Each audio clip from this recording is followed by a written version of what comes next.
Well, when a patient comes in and they have high blood pressure, that's the first thing I do. Get several readings, make sure we know what it is.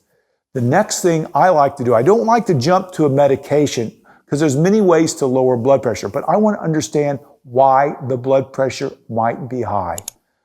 Is it eating the wrong foods? Is it stress? Is it pain? Is it an underlying medical problem like sleep apnea or thyroid or kidney disease? Then once we get that worked on, we want to try to lower the blood pressure.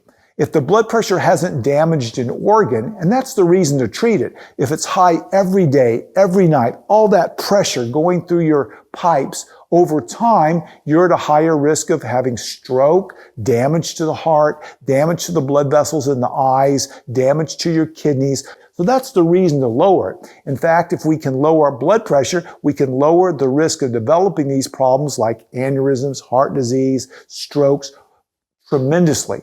And today it's been estimated that 1 in every 3 people, that's a lot, have high blood pressure. So I think it's very important that you know the basics about this and how to handle it. And we just don't necessarily want to jump to medications. We want to ask God for wisdom, make sure we have high blood pressure, see if we can find out if there's a cause and treat the cause first.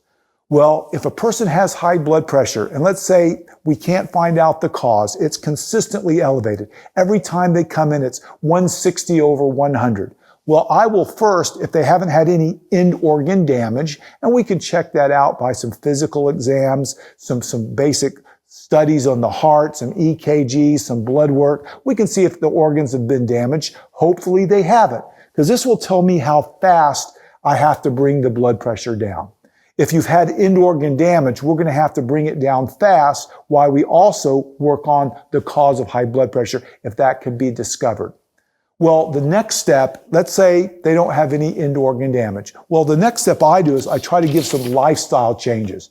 And I've made a list that I want to share with you of things that if you have high blood pressure, these are some natural things you can do to lower the blood pressure.